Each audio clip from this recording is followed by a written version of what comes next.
আপনাদের ডিজে অনেক ভাই তো মারা গেছে। আলহামদুলিল্লাহ আলহামদুলিল্লাহ, মানে পৃথিবী থেকে একটা পাগল মুক্ত করে দিয়েছি, ভালো আলহামদুলিল্লাহ।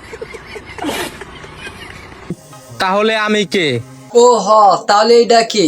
আগে তো ভাবলাম ডিজে অনেক গাঞ্জা মঞ্জা খায় টিকটকে ভিডিও করে, এখন তুই বউ কি এগুলো করে নাকি? মানে একটা ফাইজলামি লিমিট আছে। আমরা তো আলহামদুলিল্লাহ পড়েছি আগে। এগুলা মিথ্যা কথা, গুজব ছড়ায়েন না। কে বলছে এগুলা কথা বলতে? তাদের আব্বা। তুই এদের আব্বা হতে যাবে কেন? তুই তো একটা ব্রেনলেস টিকটকার। আপনাদের এই মিথ্যা গুজবের জন্য আমার মা আমার দ্বারে ফোন দিয়া কান্না করছে। কে ভাই আর কারা এগুলা মিথ্যা গুজব ছড়াইছে? এই ডিজে পাগল অনেক যদি মরে থাকা তাহলে তো দেশটা মুক্ত হইল, তো মরতো না তো। আর কেডা মিথ্যা গুজব ছড়াই এর মার কাছে ফোন দিয়ে বলতেছে, আর হ্যাঁ মা ফোন দিয়া কানতাছে এর কাছে।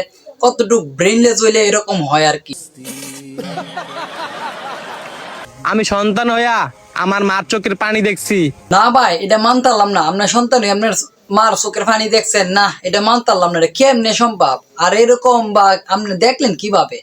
আপনার না তাই আপনার মা না ফোন দিয়ে বলছে যে আপনার মৃত্যু খবর হয়েছে, তাহলে আপনি দেখলেন কিভাবে?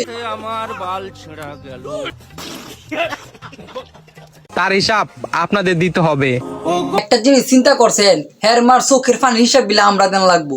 আয় তে তো বালাই হয়েছে, তাই আরো কিছু নিবেদন যাইবো, এটাও চিন্তা কর।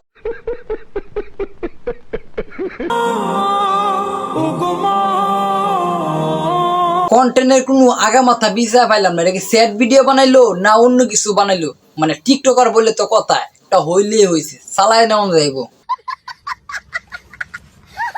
প্রথমে ভিডিওর থেকে ভাবছিলাম ডিজে অনেক আসলে মারা গেছে। মারা গেলে তো একটা পাগল ছাগল দেখতে কম লইলে, আমরা মতো দর্শকের ভালো লাগলো হইলে। এরকম পাগল ছাগল যে কেরা ভিডিও দেখে, হের ভিডিও হ্যাঁ দেখেন নাকি না, পাগল ছাগল আরো আছে বুঝি না। মানে কি একটা অবস্থা। এরকম সস্তা টিকটকার এরকম সাবস্ক্রাইব ভিডিও বানায়া ভালো ফ্যান ফলোয়ার বানায় ফেলেছে। আমার তো মনে হয় না ভাই তোর ভিডিও দেখে, আমার মনে হয় তোর বউয়ের ভিডিও দেখার লাগে তোর ফ্যান ফলোয়াররা আছে।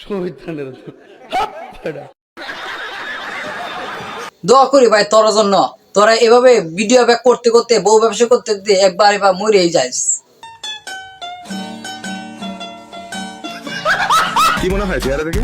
দেখে কি হয়? আমার তো মনে হয় আপনি এই বাথরুম সব করে গেছেন আমার বাড়ি। চেহারা থেকে এটা তো মনে হইব, আর কোনো কিছু মনে হয় না। বিয়ে করলে খাওয়া বাকি। কিরে ভাই কি খাওয়াইবো? হ্যাঁ আছে না ঠান্ডা, না আছে ঠান্ডা, মানে কি একটা অবস্থা বুঝলাম না। তোর আর কি একটা লুচির তো একটা সমস্যা আছে মনে হয়। তোর একটা ভিটামিনের ফাইল খাওয়াইতে হইব, তাইলে লুচি বাড়বো। সঠিক বলেছেন। আমার জীবনের সবচেয়ে বড় সাপোর্ট আমার বড় বোন। এই হলো বাংলাদেশ, খাওয়া দাওয়া শেষ, সোনার বাংলাদেশ।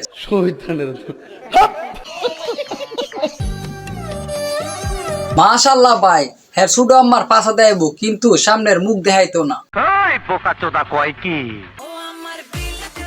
লকেটের দেখে মনে হইতাছে 3 বেলা খায় গাঁজা। দেখব রে ভাই, তোরা তো সময়টা নষ্ট করে ফেলছস এগুলো দেখাইয়া। পোলাফান তো পুরাই শেষ।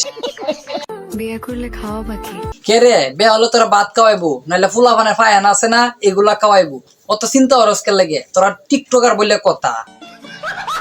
সবার মনে একটাই প্রশ্ন, রুহানি তুমি ছেলে নাকি মেয়ে? আরে কি সুন্দর হিজলাবানি কথাটা। তো ছেলেও না, তুমি তো মেয়েও না, তুমি হলো তো তিতে লঙ্গে আফা।